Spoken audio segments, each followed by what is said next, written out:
Buenas noches. El día de hoy nos encontramos con Gerardo Zapata, egresado de la carrera de marketing, pero creo que lo mejor sería que te presentes tú, Gerardo, así que te doy la posta, por favor. Gracias, Ryan. Mi nombre es Gerardo Zapata, actualmente tengo 25 años y soy bachiller en comunicaciones de marketing por la Universidad de Piura. Con anterioridad he trabajado en lo que son constructoras, estudios de arquitectura, viendo el marketing. También tuve un trabajo reciente en la Municipalidad de Piura y actualmente me encuentro trabajando en una agencia 360, ¿no? Que es acompañamiento desde publicidad, ventas y todo lo requerido. Para comenzar con esta entrevista, me gustaría saber o conocer qué consejos podrías darle tal vez a los estudiantes de tanto de la carrera como de algunos cursos de marketing relacionados al buyer persona. ¿Cómo podrían esas personas conseguir hacer un buyer persona bien realizado, bien hecho? Con respecto al buyer persona, es como, tiene que estar basado en una investigación real, ¿no? O sea, tienes que usar herramientas de investigación tanto cuantitativas como cualitativas. Muchas personas empiezan haciendo sondeos, creo que eso es muy importante, ¿no? Un sondeo primario, antes de poder realizar métodos como lo que es el análisis a través de focus groups, para sacar un day in a life, que es la rutina diaria que tienen las personas, e intentar no solamente analizar los datos, sino comprender de dónde vienen sus pensamientos, sus opiniones y sus comportamientos, ¿no? Para poder suponer su comportamiento en torno a lo que son los medios digitales tradicionales, y con respecto a eso elegir los puntos de contacto, ¿no? Que los motiva y que los identifica con las marcas, ¿no? En cuanto a personalidad. Yo creo que, como en toda investigación, contar con datos fiables es importante.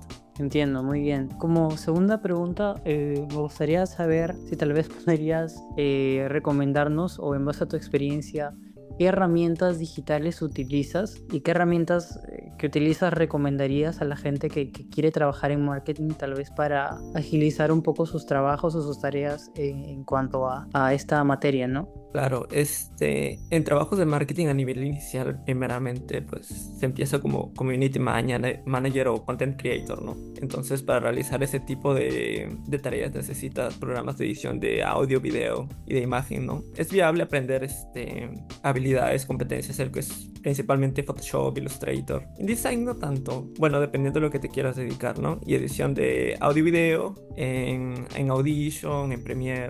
Estas son habilidades bastante valoradas, ¿no? En lo que es a Community Management, creo que puedes empezar, o siempre es buena idea utilizar herramientas como lo son, por ejemplo, Meta Ads o Google Ads, ¿no? Para la creación de campañas digitales, para seleccionar públicos, optimizar y ver los costos, ¿no? Esto también es muy importante. Después, otro tipo de herramientas serían más específicas, ¿no? Orientadas de repente si quieres empezar a hacer diseño web o programación o algo de eso, pero creo que ya es aparte. Y en cuanto al tema de cuando egresaste, tal vez cuando empezaste a ejercer tu carrera en marketing, ¿no? Tal vez algunas cosas te funcionaron en la carrera, pero en el trabajo o en la práctica viste que funcionaban de manera diferente. Y en este caso erraste, ¿no? ¿Qué tipo de errores crees que tú cometiste y que crees que puedan también cometer o que son frecuentes a la hora de empezar a laborar en esta carrera?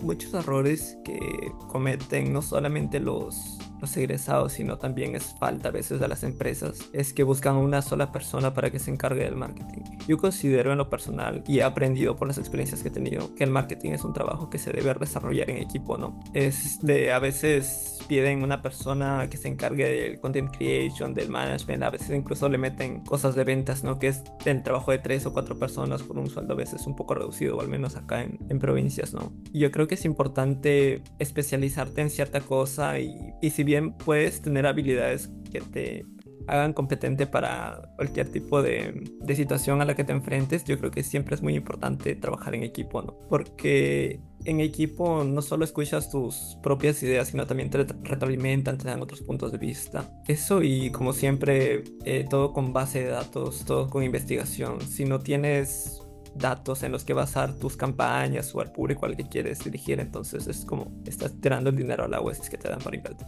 Entiendo. Y continuando por ese rumbo de en cuanto a las primeras experimentaciones en las carreras, bueno, en el ámbito laboral, no con respecto a la carrera, ¿qué actividades o prácticas durante tu época de estudio consideras que, bueno, los estudiantes debemos aprovechar? ¿Qué actividades prácticas podemos o debemos ponerle más atención a la hora de dedicarnos, en este caso, al marketing o al marketing digital, ¿no? ¿Qué consideres tú? Actualmente la industria se encuentra más orientada a lo que es el marketing digital, como indicas, ¿no? Marketing tradicional muchas veces se está dejando de lado, dependiendo del tipo de producto también, pero generalmente se está dando auge y énfasis al marketing digital. Entonces, por ejemplo, en la Universidad de Piura tenemos un curso dedicado a marketing digital y ese me fue de mucha ayuda. Te explica desde, aunque a escala pequeña, empezando con negocios locales, te explica la gestión de creación de campañas de marketing y también la puesta en marcha, y te da prospectos y herramientas para poder empezar a trabajar, ¿no? O sea, más o menos cómo es el flujo de trabajo, la creación de una malla, de una estrategia, y después la implementación de campañas en software como Meta Ads, en Google Ads, y todas esas son herramientas que te ayudan a saber eso. Y conceptos de diseño gráfico, programas de diseño gráfico y edición, como te menciono, son muy importantes en la carrera, al menos para iniciar. Entiendo. Y en cuanto a los contenidos, pues bueno, ahorita estamos viendo contenidos variados, ¿no? Pero ¿qué tipos de contenidos crees que ahora mismo resuenan o son más valiosos para el público en general? Listo, en cuanto a contenidos, creo que muchas empresas tienen esa mentalidad de que todo el contenido debe ser orientado a la venta, ¿no? A la autopromoción, a la venta. Y yo creo que si bien eso es importante, no debe ser el epicentro de todo, ¿no? Últimamente está destacando lo que es el contenido auténtico, ¿no? Donde se ve la cara detrás de las marcas. Porque hoy día las personas en realidad buscan conectar con lo que son valores, no tanto con productos. O sea, nadie se come publicidad esperando que le vendan algo, ¿no? Sino tiene que sentirse identificado con las marcas. Muchas marcas hacen lo que es RSC, que es responsabilidad social corporativa, ¿no? Identificándose con proyectos o con iniciativas. Yo creo que eso es muy importante, ¿no?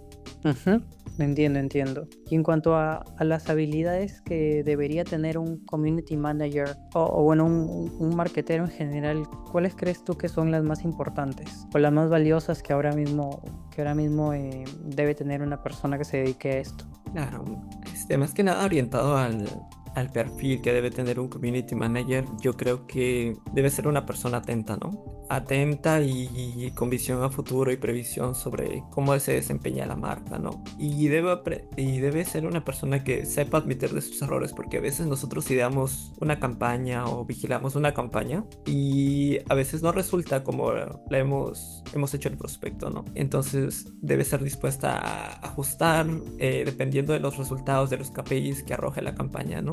Sobre la marcha. No debe ser ensimismada en hacer todo bien desde el inicio, ¿no? Tiene que ser una persona, yo consideraría empática, con escucha activa, ¿no? También que tenga capacidad para resolver crisis, porque a veces en lo que es el community manager, por intentar responder a los comentarios negativos, a veces no sale bien esa gestión, así que debe ser una persona muy paciente en cuanto a eso. ¿Y cómo se puede manejar esa crisis que tú, o esas traspiés que mencionas, ¿no? Porque a veces hay algunas crisis de reputación o tal vez algunas campañas que pues no son lo esperado o que hay un boicot por parte del público. ¿Cómo se puede manejar este tipo de traspiés? Ese tema de las crisis es muy importante y es bastante profundo. Podría detallar un montón de cosas, pero básicamente depende del origen de la crisis. Por ejemplo, no sé si recuerdas lo que pasó con Pura Vida, que al final no era leche, sino que era fórmula de leche, algo así parecido. Claro, entonces esa es una crisis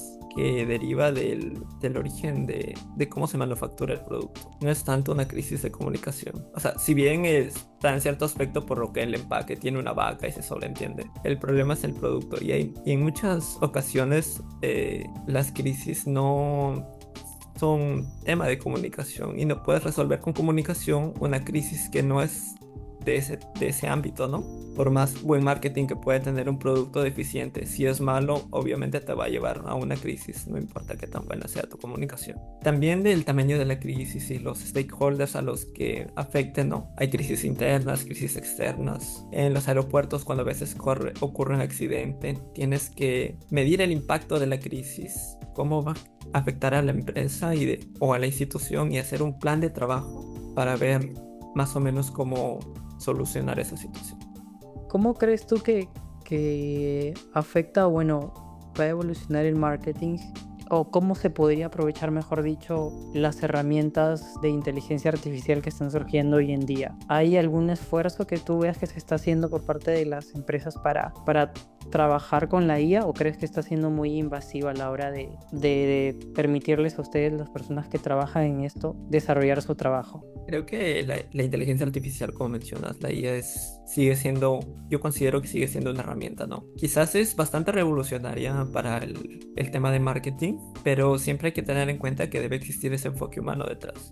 Creo que te habrás dado cuenta, por ejemplo, con el uso de la IA generativa para la creación de videos con esa voz de inteligencia artificial italiana que ponen en TikToks. Creo que marcas como Ajinomoto, bastantes marcas han estado produciendo reels con esa temática, ¿no? Creo que sí te podrás haber dado cuenta porque aparecen en TikTok y se viralizan y todo eso. Entonces, no deja de ser una herramienta creativa. Y no solo creativa, sino que también nos permite optimizar procesos, ¿no? Que eso ya no es IA generativa, sino ya son neural networks, cosas más de programación, pero que no deja de ser inteligencia artificial, ¿no? Para optimizar procesos como la gestión de datos, incluso puedes usarla para más o menos prever cómo va a salir la aplicación de una determinada estrategia según las características del público. Claro que no dejan de ser previsiones hechas con inteligencia artificial, pero pueden darte una buena idea, ¿no? ¿Cómo crees que se puede mantener una persona que se dedica a esto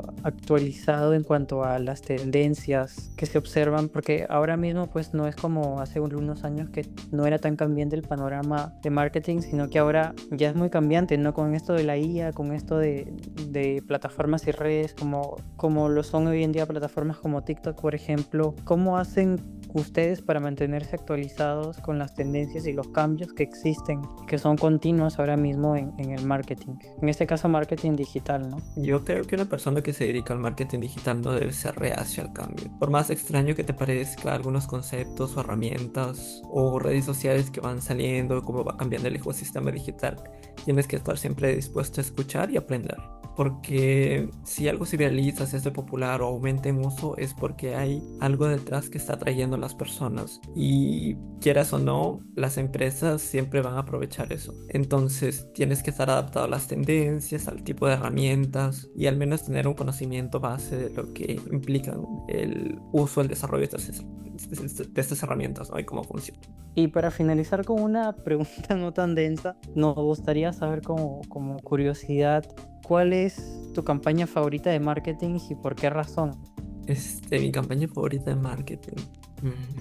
Para citar una un poco más reciente, creo que fue el año pasado, hace medio año por lo menos. No sé si tienes conocimiento de una campaña que sacó el Banco Pichincha, creo que se llamaba esa campaña Tu Otro Banco, ¿no? En la que básicamente el Banco Pichincha era consciente de que los usuarios tenían un banco grande, ¿no? Por ejemplo, BCP, Interbank, BBVA, donde recibían sus sueldos, hacían sus gastos y todo, pero tenían un banco pequeñito, un banco secundario, si se puede decir, en el que llevaban sus ahorros para el día a día, sus cosas un poco más pequeñas, ¿no? Un poco más aterrizadas. Entonces ellos se posicionaron como el otro banco, ¿no? Querían llamar la atención siendo con honestidad.